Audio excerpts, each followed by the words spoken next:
ఇగో రోజు టాపిక్ ఏంటంటే నిజ జీవితంలో ఒకళ్ళ విషయంలో జరిగిన టాపిక్ నిజంగా ఇది ఇలా కూడా జరుగుతాయా నిజ జీవితంలో అనే టాపిక్ ఒకటి చెప్తా మీకు. ఒక ఊర్లో ఒక ఆవిడ ఉంది. పాపం తమ్ముడు ఉద్యోగం లేనివాడు, ఏమీ లేదు చదువుకున్నాడు కదా అని తీసుకుని తెచ్చిపెట్టుకుంది. తెచ్చిపెట్టుకుంటే అప్పుడు ఆ తమ్ముడు చక్కగా వాళ్ళ ఇంటికి చిన్న చిన్న పిల్లల్ని తీసుకుని వెళ్ళాడు. వెళ్ళిన తర్వాత ఆవిడ అక్కగారు చాలా ఆస్తిపరురాలు, చాలా డబ్బున్నది అని ఫిక్స్ అయిపోయాడు. ఇంకెట్లాగైనా వీళ్ళ ఆస్తులు కాజేయాలని దుర్బుద్ధి పుట్టింది. బతకోరిన వాడే బావమరిది అంటారు.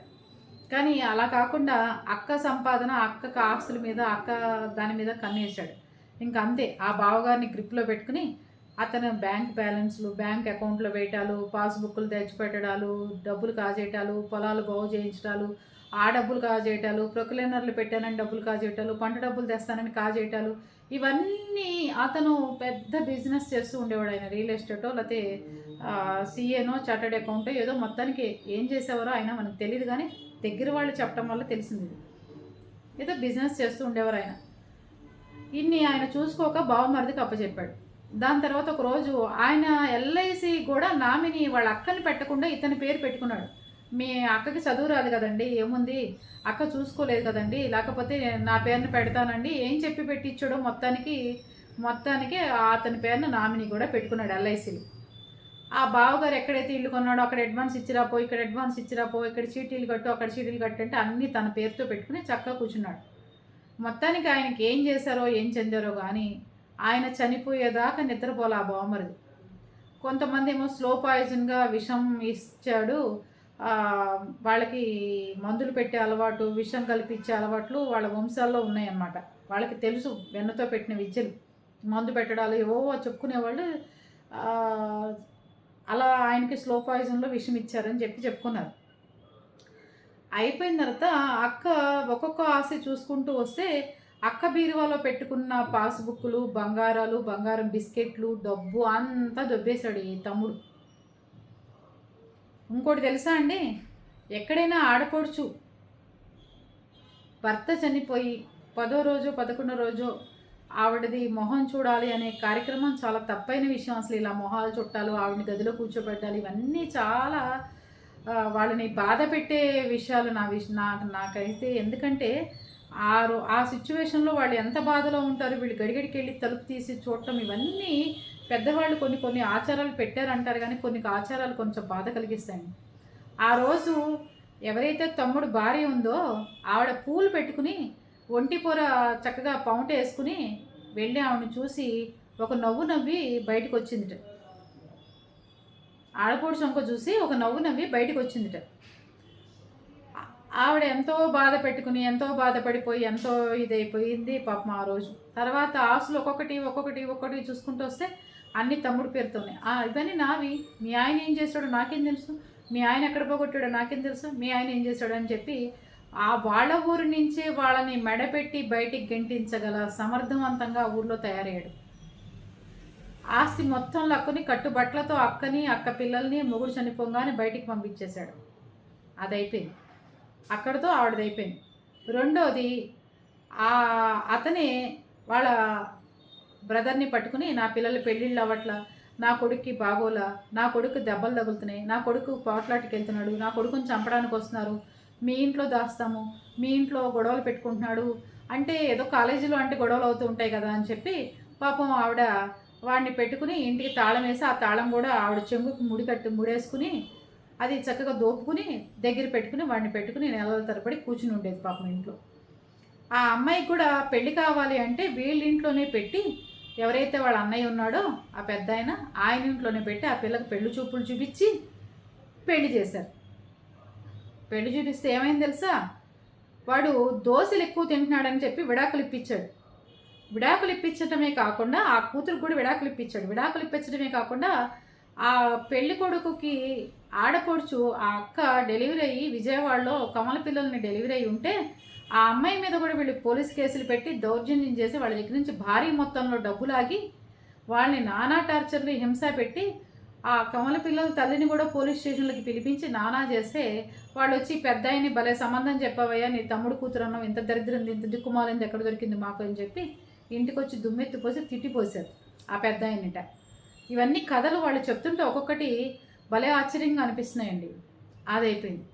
ఈ పెద్దవాడ వీళ్ళని కాపాడుకుంటూ మరిది పిల్లలు కదా చేయకపోతే ఎలాగా అని వాడు ఎంత సన్నాసైనా ఎంత పెద్ద సన్నాసని ఆవిడకి కూడా తెలీదు. అయిపోయింది. అక్కడ ఏమైంది, అక్క తీసుకెళ్ళి చదివించినందుకు, వాడిని ప్రయోజకుని చేసినందుకు, వాడికి ఉద్యోగం ఇప్పించినందుకు, తమ్ముడు పిల్లల్ని చదివించినందుకు అక్కడ మొగుడిని చంపాడు. ఇక్కడేమైంది, మరిది పిల్లలు బాగుండాలి, మన ఇంట్లో పెట్టి సంబంధాలు చూపిద్దాం, మన ఇంట్లో ఉండి పెళ్లి చూపులు చూపిద్దాం, మన ఇంట్లో ఉండి అన్నీ చూపిద్దాం అన్న ఒకరోజే 5-6 సంబంధాలు పిలిచి ఒక థమ్సప్పే అందరికీ పోయటం, మళ్ళీ రెండో వాడు రాగానే అవే థమ్సప్లు అవే స్వీట్లు అందరికీ పెట్టడం. ఎవరైనా పెళ్లి చూపులకు పోతే మీరు ఏం స్వీట్లు గిట్లు కూల్ డ్రింక్లు ఇచ్చారని తాగమాకండి. ఒకడికి ఇచ్చిందే 4కి ఇచ్చారు వాళ్ళు. ఆ రోజు మిగిలిపోయింది కూడా చంకలో పెట్టిన ఆ థమ్సప్ బాటిల్ తీసుకుపోయారు వెళ్తూ.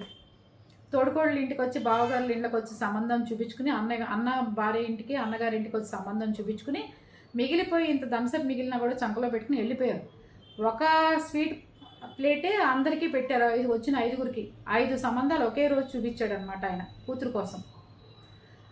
వాళ్ళు ఏంటంటే ఇలా కూతురికి పెళ్లి చేయడం, వాళ్ళ మీద కేసులు పెట్టడం, ఆ కేసులు పెట్టి ఆ డబ్బు భారీ మొత్తంలో తీసుకోవడం, దొబ్బేయడం, ఇది వాళ్ళ పనులు. అది అయిపోయిన తర్వాత ఎవరైతే ఈవిడ ఉంది కదా అన్నగారి భార్య, ఆవిడే కదా అంతా చేసింది. ఆవిడ్ని చచ్చిపోయేదాకా హింసించి టార్చర్ పెట్టి ఆవిడని చచ్చిపోయేదాకా హింస పెట్టి ఆవిడ చనిపోవడానికి కారణమైంది కూడా ఆ కుటుంబమే. అక్కడ అది అయిపోయిందా, ఇద్దరిని చంపేశారు. అంటే ఇప్పుడు మీకు ఎందుకు చెప్తున్నానంటే, ఇదంతా బంధువులకి మీరు మేలు చేద్దాము అనుకుంటే ఈ రకంగా ఉన్న మనుషులు కూడా ఉన్నారు, గుర్తుంచుకోండి. రెండోది, వాళ్ళు ఎవరైతే వాళ్ళకు ఉపకారం చేశారో అలాంటి వాళ్ళని ఒక్కొక్కరిని లేపుకుంటూ వచ్చారు. ఇదేం కల్పిత పాత్రలు అసలు లేవు, అన్నీ యథార్థ కథలే. అది అయిపోయిన తర్వాత ఆఖరి తమ్ముడు ఉంటే అతను ఆస్తి కొట్టేయాలని అతను పొలం అమ్మి కమిషన్ కొట్టేసి అతను పొలాన్ని ఆక్రమించుకుని అతను పొలం ఒకటి అమ్మితే ఇంకోటి కొనుక్కుని ఆయన చనిపోయేదాకా ఆయన చిత్రహింసలు పెట్టారు. పైగా ఆయన బతికుండంగా ఆయనకి కొంచెం హెల్త్ ప్రాబ్లం వచ్చి మంచంలో ఉంటే ఆయన అనేవాడు, ఊరే నీ పిల్లలకి అదేంటిది ఫోన్లో కానీ ఎక్కడైనా పెట్టి మా నాన్న మంచంలో ఉన్నాడండి, దయచేసి నన్ను ఎవరన్నా పెళ్లి చేసుకోండి అని చెప్పి అడగరా అని చెప్పి అన్నాడు. రెండోది, వాళ్ళకి పిల్లలు కూడా లేట్ అయితే మీకు పిల్లలు పుట్టే యోగ్యత లేదు కానీ కుక్క పిల్లల్ని పెంచుకోండి అని కూడా అన్నాడు. అదే మనిషి ఏది సొంత తమ్ముడిని మరదల్ని ఎవరన్నా అలా అడుగుతారా? అలా అడిగేవాడు. ఆ తమ్ముడిని మంచంలో ఉంటే బాధ్యత తీసుకుని పెళ్లి చేయాల్సిన వాడు మీ అమ్మాయి చేత వీడియో చేయించి దాంట్లో పెట్టరా, మీ అమ్మాయిని ఎవడొకడు పెళ్లి చేసుకుంటాడు అన్నాడు. తండ్రి ఉన్నంతసేపు పెళ్ళి అవ్వలేదు, తండ్రి చనిపోయిన తర్వాత అమ్మాయికి పెళ్లి కుదిరింది. పెళ్లి దగ్గరుండి ఆ పెద్ద ఆయన ఎవరైతే ఉన్నాడో ఆయన కన్యాదానం చేసి ఆయన వాళ్ళ భార్య ఆ అమ్మాయి పెళ్లి చేశారు. వీడు మాత్రం ఏం చేశాడు, మీరు అడుక్కోండి, నాకు మా నాన్న లేడు, మా నాన్న మంచంలో ఉన్నాడు, నాకు పెళ్లి చేసేందుకు ఎవరన్నా చేసుకోండి దయతలిచి అని చెప్పి అడుక్కోండి అని చెప్పించాడు. అదైపోయింది. దాని తర్వాత వాళ్ళ దగ్గర ఆస్తులు కొట్టేసి మళ్ళీ అతను చనిపోయిన తర్వాత వాళ్ళని టార్చర్లు పెట్టి చాలా ఇబ్బందులు పెట్టి అతను చనిపోయేదాకా ఇబ్బంది. పైగా అతను చనిపోయిన తర్వాత, తమ్ముడు చనిపోయిన తర్వాత మరదలే చంపేసిందని కొన్ని ప్రచారాలు చేశాడు. వాడి మెడ దగ్గర ఇక్కడ ఘాట్లు ఉన్నాయేంటి, ఇక్కడ నొక్కినట్టు ఉన్నాయేంటి, ఇక్కడ ఏదో గొంతు పిసికినట్టు ఉన్నాయేంటని బాగా ఎంక్వైరీ చేశాడు. చచ్చిపోయిన బాడీ మీదకి వెళ్ళి ఎంక్వైరీ చేసేవాట. అదైపోయింది. అక్కడ ఎవరైతే తమ్ముడు నమ్మి అన్నగారి మీద పెట్టి నువ్వే చెయ్యి, ఎట్లాగైనా మా పొలాలు అమ్మిపెట్టు, ఆస్తులు అమ్మిపెట్టు, నువ్వు తీసుకొచ్చి పెట్టని నమ్మిన వాడిని అతన్ని చంపేశాడు. అదైపోయింది కదా. అది అయిపోయిన తర్వాత ఇప్పుడు ఎవరైతే ఉన్నాడో ఆయన చనిపోయాడు అనమాట. ఇప్పుడు ఎవరైతే ఉన్నాడో ఆయన చనిపోయాడు. ఆయన చనిపోతే అప్పుడు ఏమైంది, అప్పుడు వాళ్ళ భార్య, ఈ చనిపోయిన ఆయన భార్య రంగంలోకి వచ్చింది. ఇంకా ఒక్కొక్కరికి మొదలు పెడుతుంది డేట్లు పెట్టడం, చంపేయడం, డేట్లు పెట్టడం, చంపేయడం, టార్చర్లు పెట్టడం. వాళ్ళు టార్చర్లు పెట్టి చంపడంలో చాలా మునగాళ్ళు అనమాట. దాని తర్వాత ఇప్పుడు ఇంతమందిని చంపి, ఈ అక్కని హింసించి ఇంతమందిని చంపిన ఆయన కాస్త ఏమయ్యాడు, ఆయన చచ్చిపోయాడు, ఆయన కొడుకు చచ్చిపోయాడు. చచ్చిపోయిన తర్వాత అప్పుడు వాళ్ళు ఊర్లో వాళ్ళ మీద వచ్చారనమాట. ఊళ్ళోకి వచ్చి ఊళ్ళో వాళ్ళు మా నాన్న హెల్ప్ చేయమంటున్నాడు, మా నాన్న లేడు, మాకేమైనా హెల్ప్ చేసి పెట్టండి అంటే, పాపం మొగుడు లేనిది కదా, పాపం పిల్ల తండ్రి లేనిది కదా అని చెప్పి ఆ అమ్మాయికి హెల్ప్ చేయడం స్టార్ట్ చేశారు. స్టార్ట్ చేయంగానే ఊళ్ళో వాళ్ళని పట్టుకుని ఆస్తులు అమ్ముకోవడం, ఆస్తులు కబ్జా చేయడం, లేని రిజిస్ట్రేషన్లు చేయించుకోవడం, ఇలాంటి పనులన్నీ మొదలుపెట్టింది. అంతేకాకుండా ఇప్పుడు సొంత మేనత్తని వాళ్ళ నాన్న చంపాడు, మేనత్త మొగుడిని చంపాడు. అన్నగారి భార్యని చంపేదాకా తీసుకొచ్చారు, చంపేదాకా నిద్రపోలేదు. అటు తమ్ముడిని చంపారు. తమ్ముడు భార్యకి బీపీలు వచ్చి 10 సార్లు గోడల మీద పడిపోయి పళ్ళూడిపోయేదాకా హింసించాడు. తమ్ముడు కూతుర్ని చాలా టార్చర్లు పెట్టి అమ్మాయి కాపురం తీస్తాను అని చెప్పి చాలాసార్లు బెదిరించడం. అంతేకాకుండా మేనత్త పిల్లల్ని కూడా బెదిరించేవాడు. మీ పిల్లల్ని అలా చేస్తాను, మీ పిల్లల్ని ఇలా చేస్తానని కూడా బెదిరించేవాడు. ఇప్పుడు ఇప్పుడు తండ్రి చచ్చిపోయాడు, అమ్మాయి అన్నయ్య చచ్చిపోయాడు, అందరూ చచ్చిపోయారు. ఇప్పుడు తల్లి కూతురు మిగిలారు ఈ విలన్స్లో.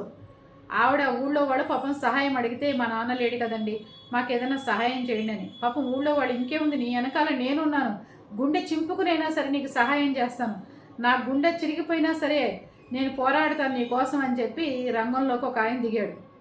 దిగి ఆవిడ పొలాల్లో, కోట్లలో ఉన్న పొలాల్లో మనుషుల్ని పెట్టి వాళ్ళని అట్టిపెట్టి, ఈయనే బరే మీరు వెళ్ళి ఆ పొలాల్లో కూర్చుంటారు, ఎవరు వస్తారు చూస్తాను, నేను ఉండంగా ఆవిడ మీద ఈగ వాలకూడదు, ఆవిడని ఎట్లాగైనా సరే ఆ పొలాలు అప్పచెప్దాం ఆవిడకి అని చెప్పి రంగంలో దిగాడు.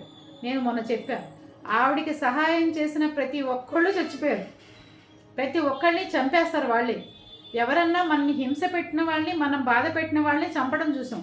కానీ ఇక్కడ అలా కాదు, ఆవిడికి సహాయం చేసిన వాళ్ళనే చంపుతారు. అందుకని చెప్పి ఆవిడ ఇప్పుడు మొదలుపెట్టింది. అందుకని ఈ టార్చర్ భరించలేక ఉన్న బంధువులందరూ చచ్చిపోయారు. కనుక ఇప్పుడు నేను చెప్పేది ఏంటంటే, ఇప్పుడు ఎవరైతే ఆ ఊర్లో పెద్ద మనిషి ఉన్నాడో ఆయనకు కూడా మూడిందనమాట. ఈవిడికి స్టార్ట్ చేశాడు కదా సహాయం చేయటం, ఇంకా ఆటోమేటిక్గా ఆయనకు కూడా కౌంట్ డౌన్ స్టార్ట్ అయ్యి డేట్లు దగ్గర పడి ఈవిడ పనులన్నీ చేయించేసుకున్న తర్వాత ఆయనకు కూడా ఒకరోజు డేట్ పెట్టేసి చక్కగా లేపేసి ప్రశాంతంగా ఆ ఊరి నుంచి వెళ్ళిపోతుంది. ఇది కథ. ఆయన ఇప్పటికైనా తెలుసుకుంటే మారతాడు. కన్నా స్నేహితుడికే మోసం చేసి ఆవిడ కోసం చాలా మంచి మంచి ప్రయత్నాలు చేస్తున్నాడు. ఆవిడకి ఏదో ఉపకారం చేసేయాలి ఆడదానికని. కానీ ఆవిడకి ఉపకారం చేద్దాం అనుకున్న వాళ్ళందరూ చచ్చిపోయారు. కానీ ఇప్పుడు ఈయన వచ్చాడు, ఈయనకి తెలియదు కదా, ఈయన కూడా రోజులు దగ్గర పడ్డట్టు మనం అనుకోవాలి. చాలాసార్లు చెప్పాం, ఆమె జోలికి వెళ్ళకయ్యా, అలా చేయకయ్యా అని వాళ్ళ బంధువులు చెప్తూనే ఉన్నారు. కానీ లేదు లేదు నేను ఆవిడ వెనకాల నేను ఉన్నాను అంటున్నాడు.